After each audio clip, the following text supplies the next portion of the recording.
Alright, what's up, yins guys? I'm going to do a quick movie review here because, like a lot of us put our favorite clips of our favorite movies up on YouTube, but they used to get taken down. I think we need a movie review here. Quite personally, I think Hollywood should allow little movie clips and maybe get with the social media and have some kind of authorization. Because just like we send different funny pictures to each other on Facebook and social media accounts, it might be cool, and then it even gets people to buy the movie and remember a movie. But well, that legalism, that copyright shit, kind of makes it harder when you want to have a topic on a thing like YouTube and stuff.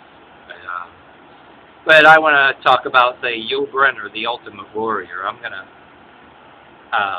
first take you to a time where a lot of you people, some of you people in an age group like maybe I am or a little older, probably remember this era. And this was one of the movies I saw as a kid, one of the very first apocalyptic thriller or drama or whatever you want to call it. Like because these survival based movies are popular now. And yeah, people forget about this one. This came from an era where when I was younger, we didn't have all these cable channels like you have now. We had HBO and CNN. CNN was just starting out, like it wasn't what it is now, and now you got C-SPAN and all that shit. Then by the late 80s, we had a lot more channels, and we had Nickelodeon and all this other shit. But when I was a kid, well, The Ultimate Warrior was one of the one of my movies that I saw and got me thinking about that apocalyptic stuff as a kid.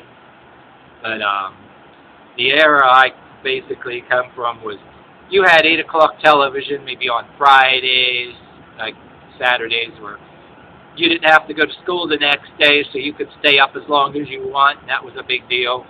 So when I was a kid, we had, on Fridays, we had The Incredible Hulk, which played by Lou Ferrigno, and Bill Bixby played David Banner. And we had the Dukes of Hazzard, then we had Dallas, and then there was some show that adults would watch sometimes at CBS is still on Elk and Crest. And by the time you'd have the late movie later on, right? And then that would be at 3 in the morning, television would just sign off, like it would play the national anthem and then just sign off for the night. And stuff like that. So some of these younger kids would watch and don't remember that kind of stuff, but it would be pretty much like old fogey talk, so to speak. But anyway, yeah, The Ultimate Warrior, one of them things where a lot of us would like to see Vin Diesel do a remake of this movie, you know, and I figure I would welcome people putting text on this video about who you'd get to play some of these other characters. But you had the late Brynner. If you look him up, you know, all the different movies he played in. He played the guy that people had this compound, and civilization was pretty much done for. They indicate it was a plague that even killed. Food was scarce. It even killed most of your things you eat, plants and everything else. And they had a dude that was growing a garden on the roof. He figured out how to do it. And then there was the bad guys outside that had their compound. They wanted to take over their water source, their well, and they had their bad guys over there. And the guy that played the bad guy was William Smith. If any of you guys remember old movies, Clint Eastwood movies, you know how Clint Eastwood's under scrutiny, you know, talking about we're walking on eggshells. Everybody's like down on Clint Eastwood because he says a few words, you know, you hear him on the news. Well, Clint Eastwood, Every Which Way But Loose, and there was the sequel to it, Every Which Way You Can. And they both were about that motorcycle gang, keeps getting beat up all the time, and in the sequel to that, Every Which Way You Can, William Smith played the guy that Clint Eastwood was going to fight. And then they became friends later in the movie, and the movie all ended up happy, and it became a happy ending. But kind of funny, one of my funniest moments in there, I'll say too, is yeah, the leader of the motorcycle gang was, you know, they were all dipshits and they always get beat up all the time. And he goes, Lord, you made every other man out of clay. in mine, you made out of shit. But anyway, he played. This guy played the bad guy in The Ultimate Warrior, you know, and they had him and Brynner had the final battle later on in the end and all that. But and Brynner later had seeds he was going to carry that would pass on to civilization so they can grow a garden and all that crap. But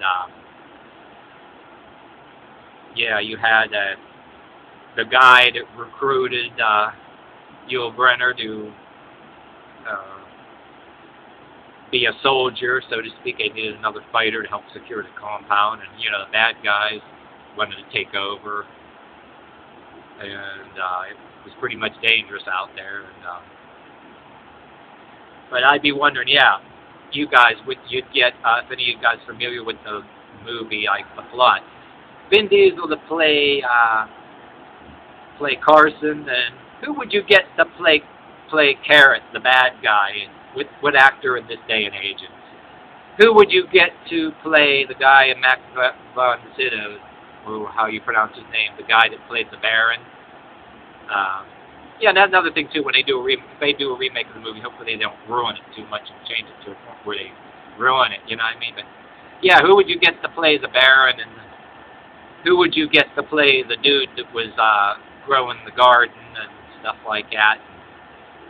But I'll throw that in there in parentheses for you as a question.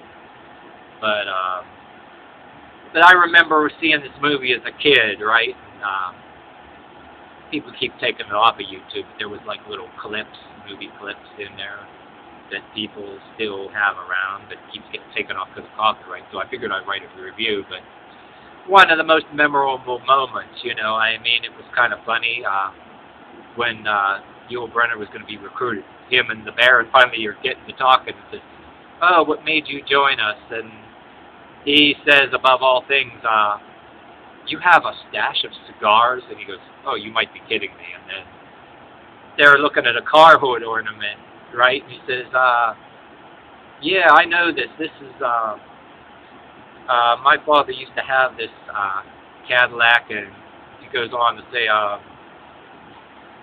"Yeah, my father just sat down, gave up, never said a word after there was never no gas to run it anymore," and talking about his family, how we were the first to go when they had the plagues and the epidemics and all that. And Brynner is actually saying in the conversation later on when he says where do you come from? "Oh, Detroit." The guy goes, "Anybody there now?" And goes, "Well, just a few groups, something like this. I've just been moving around, making my way and all that." And then he goes, "You know, people are beginning to eat people out there." And yeah, I've been hearing stories.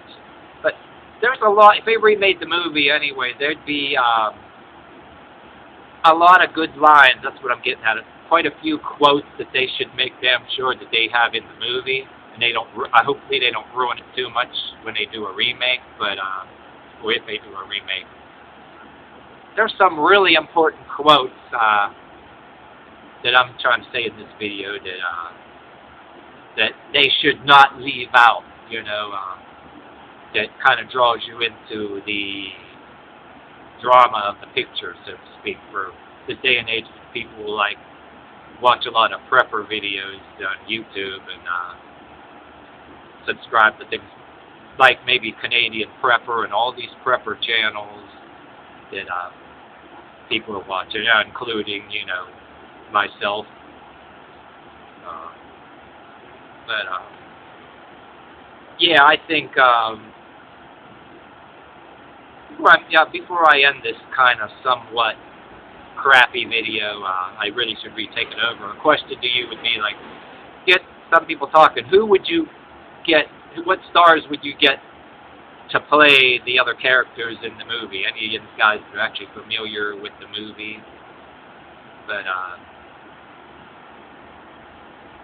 yeah, that's what I'm gonna ask of you. But all right, I think I'll end this video right here.